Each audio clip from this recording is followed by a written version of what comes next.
kick it over to you. Okay, great. Just 1 second here. Share my screen. All right, can you guys see that okay? Yep, got it. So as Liz mentioned, yes, I am the community resource coordinator with the city of Maple Valley, and I also run a small private practice therapy business in Enumclaw. But in addition to that, my favorite role that I'm most proud of is that of a parent. So I have a son in 4th grade and a daughter in 7th grade. So I'm right there with you people. I see the effects that this COVID and isolation is having on our kids. I feel for you, and hopefully today we can look at some practical suggestions to counter that. So our agenda today is we're going to cover a few things. So one, just kind of understanding a basic knowledge of what isolation is, what it looks like, how the isolation can impact our students' mental health, and then some of the signs and symptoms that we as parents and caregivers can look for if we are concerned about that mental health. And then we want to talk about the importance of conversation and connection in combating isolation. Then I will go over some helpful strategies, including mental health supports and different ways to create connection, both in person and virtually. I know we want to be safe during this pandemic. And then at the end, we'll set aside some time for some questions, and we'll go ahead and get started. So I'm sure everybody knows what isolation is, but I just want to point out a few key elements of it. So when we talk about isolation amongst our students, what we're seeing is them really separating and distancing themselves, withdrawing from family and activities, things that they used to enjoy and participate in willingly, and just an overall sense of loneliness. And this can impact our mental health when we have, we see the kids that showing signs of depression, anxiety, sometimes low self-esteem. It can stunt their social emotional development and even suicide potentially. So as parents and caregivers, what I would encourage you to look for are this big long list, and I'm sure there's more, but I wanted to give you a good start. So I'll kind of go through these line by line and throw out some examples when appropriate. So I would want you to look for irregular sleep patterns. Are your kiddos sleeping too much, too little, having a hard time getting to sleep and or staying asleep? Just an overall deep boredom, lack of interest, maybe some aggressive behavior that wasn't there before. Poor self-care. Are they not showering, not brushing teeth, don't care about their hair, not getting dressed for school every day or at home every day? Maybe a passive I don't care attitude that wasn't there before. Poor eating and nutrition. Acting out behaviors. We usually see these in our teens more so. Poor school performance is another indicator. Maybe unexplained headaches or body pain. Some excessive amounts of time spent alone. Oftentimes these days we're seeing kids just kind of holed up in their bedroom all day, not wanting to interact with the family, which touches on lack of contact with friends and family. Maybe excessive crying or irritation. Some regressive behaviors, and this would be more in our little ones. Maybe you had a child who had been successful with potty training, hadn't had accidents in a while, and now all of a sudden we see them wetting the bed or having accidents. Again, excessive worry, fear, or sadness, struggling with attention or concentration, a lack of motivation, and with our older kids, maybe some experimentation or use of alcohol, tobacco, or drugs. So if and when we see these signs, our next step should definitely be a conversation. We want to be talking to our kids. We need to keep an open line of communication. If you see these, let's talk about them. Remind the kids of the supports that are currently available, including yourself, other caregivers, parents, friends, family. Offer that reassurance and definitely validate your kids' feelings and experiences. The worst thing we can do is to just dismiss outright. We really have to get on their level, take time to hear them out and understand what they're going through. The other thing I would encourage you to do is to kind of break down some of your own walls and get vulnerable with your kids. We're all going through this pandemic together. We're all experiencing mental health struggles and isolation. So we know what it feels like from our own perspective. And I think it's great if we can open up and share that with our kids at an age appropriate level. Of course, we don't want to burden them, but we do want to let them know we understand. What this does is a few great things. One, it starts the conversation around mental health and eliminates that stigma that exists, unfortunately, still today. Also, it can really foster trust between you and your child. It can open up that door to have a really meaningful conversation. And then finally, it just adds on to the connection you've already started with your kids and just builds and enhances that. One other thing I want to note about the idea of conversation is that it doesn't just happen once. This is a regular thing. We can do daily check-ins, weekly, talk about it at the dinner table. Just keep talking. Consistent conversation is key. And then some helpful strategies. So I'm going to talk about two different things. One is mental health supports. And then the second idea is creating connections. So we're in an interesting environment where we can't always go out and be with people. So I'll look at that in a couple different ways, one in person and one virtually. But first, let's talk about our mental health supports. So again, I'll sort of run down this list for you. First thing on my list is routine and structure. This is key. Kids are not going to admit to this, but they really do benefit and thrive in an environment where there is routine and structure. Having clear expectations and knowing what's happening produces a sense of safety and security amongst our kids. Next, I would say talk to somebody. Of course, I'm biased as a therapist. That's my go-to, right? But it's so key. It's so important. And I would recommend, a school therapist, a school counselor is available, or if you want to go outside of school and talk with somebody from an agency or a private practice therapist, that's a great idea too. My suggestion would be to get your child involved in that process. So let them look at a few different profiles of therapists till they find one that they think they could connect with. If kids have some buy-in to the idea of going to therapy, they're going to be more successful and participate actively. Next up, you as a parent or caregiver can be a mental health role model. So what that means is demonstrating these good behaviors. So practicing great self-care, getting activity, taking breaks, anything that shows kids what is the preferred behavior is a great idea. Again, consistent conversations. I know I already mentioned that, but I think it is key. An idea is around limiting exposure to news coverage. So I know there's a lot going on in the media, and we want to keep informed, but there is a balance we want to strike there. We don't want to burden or stress our kids out. So I would watch the amount that we're exposing them to.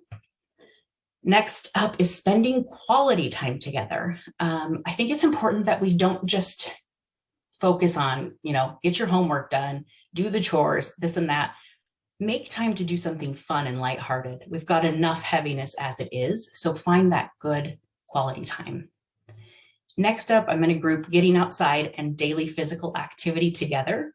Studies have shown us that if we do this daily, and we're talking at least 30 minutes or more, it enhances it and releases chemicals in our brain that enhance our positive mood.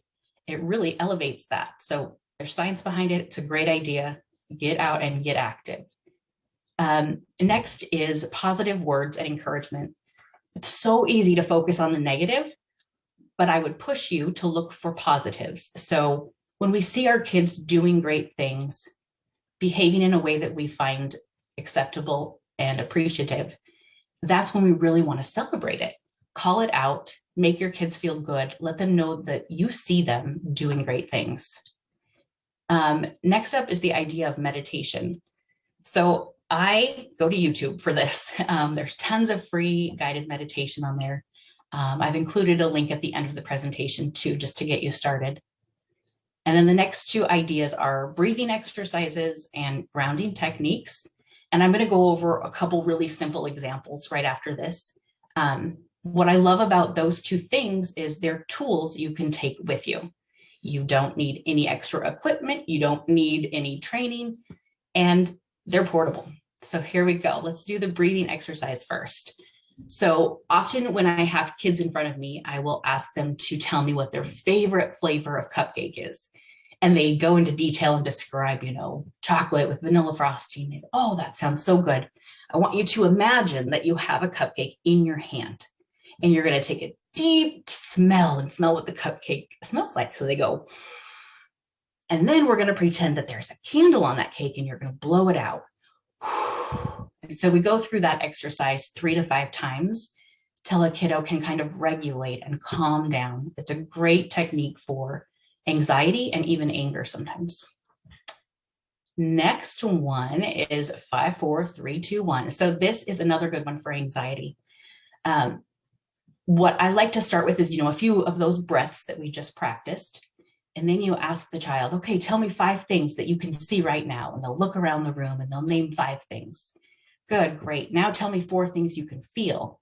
They'll do that. 3 things you can hear, 2 things you can smell, and 1 thing that you like to taste. Then follow that up with a few more deep breaths.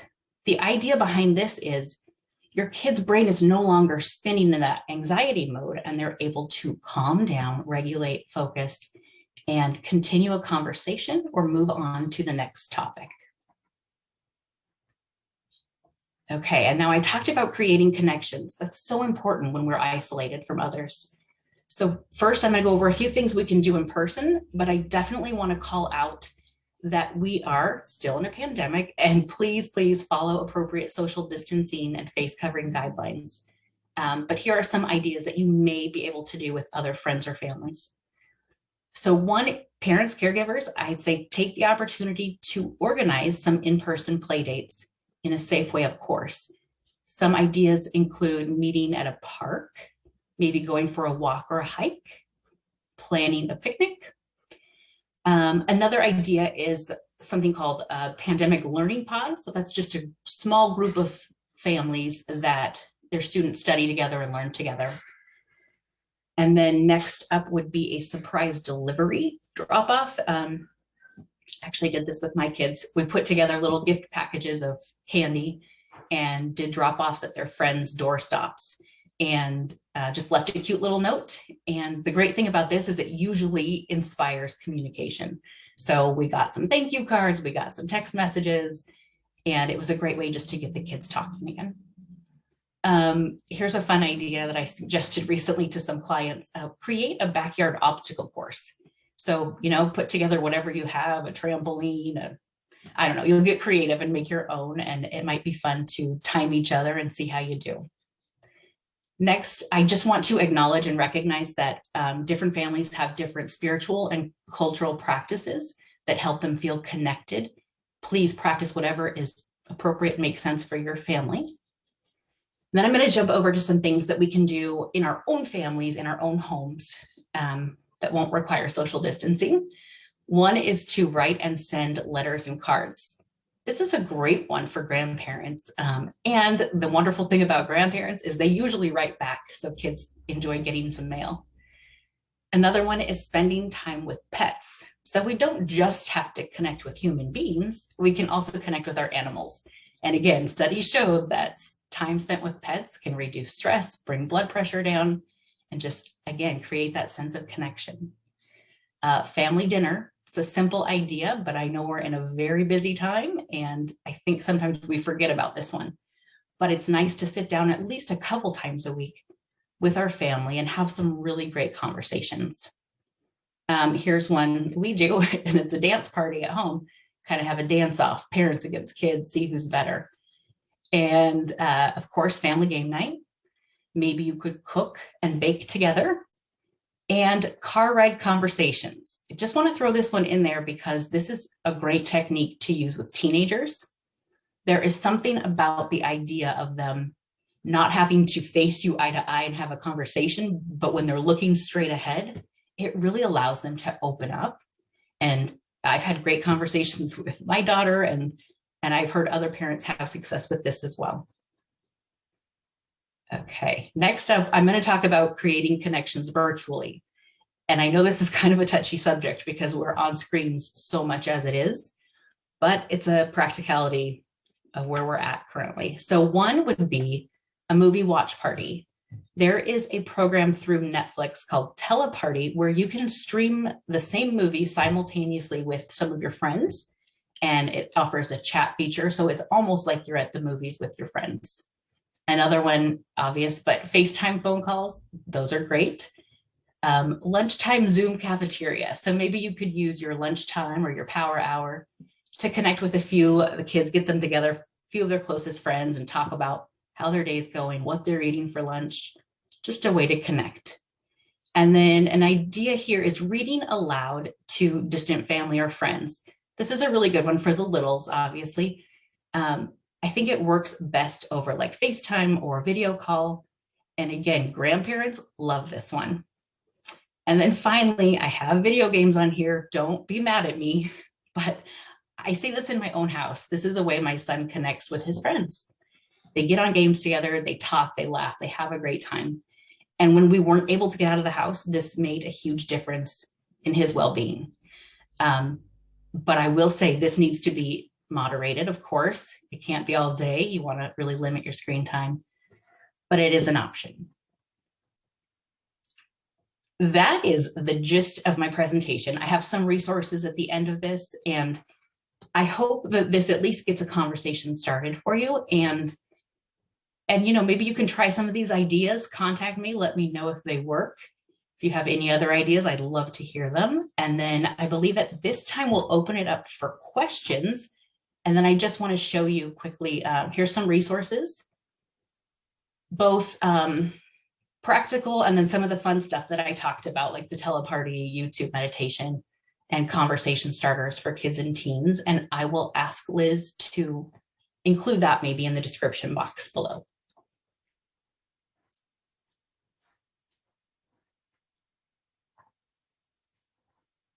Oh, I think you're muted, Liz.